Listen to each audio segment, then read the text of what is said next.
Okay na ito. So, doon naman tayo sa ating inihaw na pork limpo. So yan mga guys, naihaw na po natin yung ating pork limpo. Mga lang saglit na lang po, ito yung maluluto na po. Tubig, ice, TV, malamig na tanong. Hatak ng mga tropa sa kanto dumarong. Esperanza sa bawat kwento, talang patibong. Dikit ang pangarap ay magkikiba kahit anong buhawi o bagyo. Mga banat ng hustler, sintunado pwedeng rapper. Bote-bote ang palitan pero walang masyadong buffer. Alon ng beat parang wave sa tabi ng crater. Pangarap sa kamay, bibitin parang elevator. And what's up mga guys? Magandang araw po sa lahat. Welcome to my channel, Chobais TV and my cooking vlog. So andito na naman tayo sa kusina at meron na naman tayong lutuin muli. So ang tawag sa ating lulutuin ngayon, napakasimple lang. Bumili po tayo ng pork limpo at isdang bagiw or isdang siguilan sa Bisaya. So ang tawag sa ating lulutuin ngayon, inihaw ng pork limpo at kinilaw na isdang siguilan or bagiw. Ito yung po ang ating isdang siguilan. Himay-himay na po natin. Inalis na po natin yung tinik sa gitna. At may kabahaba po itong klaseng isda. Hindi lang natin nakikita ang buo kanina. So yan po yung ating pork limpo. Malinis na rin po.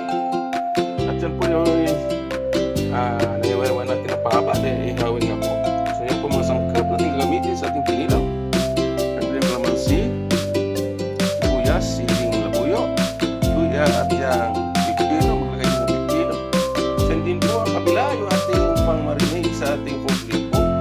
Toyo, susuniin, dismas paprika, white pepper, at siya, pamintang turo. So po, palapagin natin, tayo na magsimula magluto ng ating kinilaw at pork limpo. So yan, wala natin gagawin. Marinate muna natin sa toyo itong ating pork limpo. Mainam na nakababad talaga bago natin siya ihawin. Ayan. At sa loob po, pag-iin ng toyo, huwag mo masyadong paalam. At ito, hindi ko sisunin. Tayo.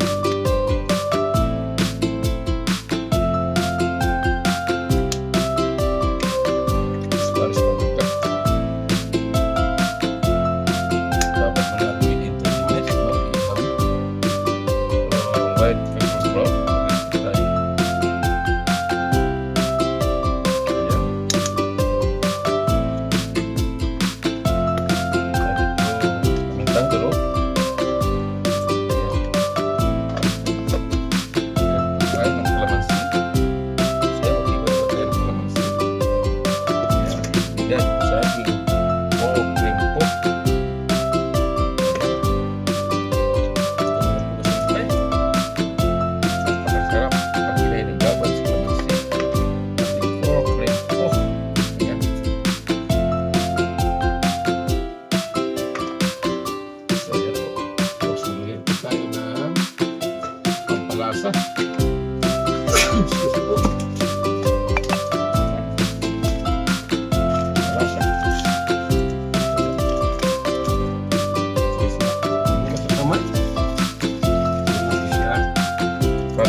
Tapos na tayong marinate yung ating pork limpo. So dito naman tayo sa isdang bagiw or isdang siguila. Ayan, binabad na natin sa suka. Ibabad mo natin siya sa suka. Suka yung ating panghugas dito sa ating isdang bagiw. Bagiw or siguila.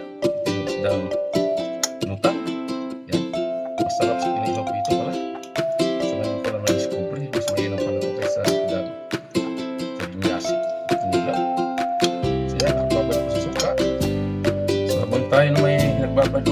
isda. Ito naman na tayo sa ating mga sangkap. Kinilaw.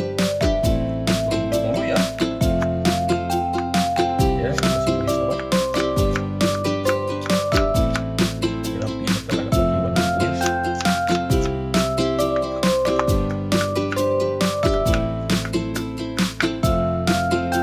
Yan, ito naman tayo sa siling lamuyo.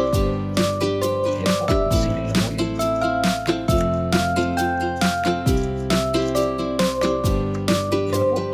Yan po yung ating sangkap sa ating kinilaw. So, balik tayo doon sa ating isdang bagyo. So, yan, ito na yung ating isdang bagyo. So, yan, butla na agad o luto na agad sa suka. So, lisit na natin yung suka. So, yan, hugasan na. So, ilagay na agad natin yung mga sangkap. So, yan, luwi na. Sili. Yan, sili. Ayan, yung luwi. Yan po yung ating kinilaw na isdang bagyo.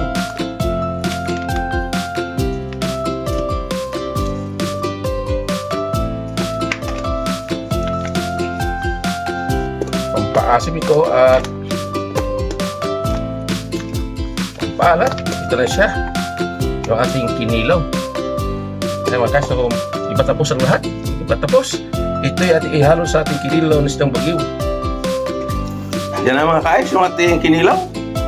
So ito naman yung ating isunod. Nakababa na po ito within 30 minutes. So ihawin na po natin ito para maluto. So yan mga guys, naihalo po natin yung ating pork limpo. Malang saglit na lang po, ito yung maluluto na po. Yung ating kombinasyon, kinihaw at kinilaw.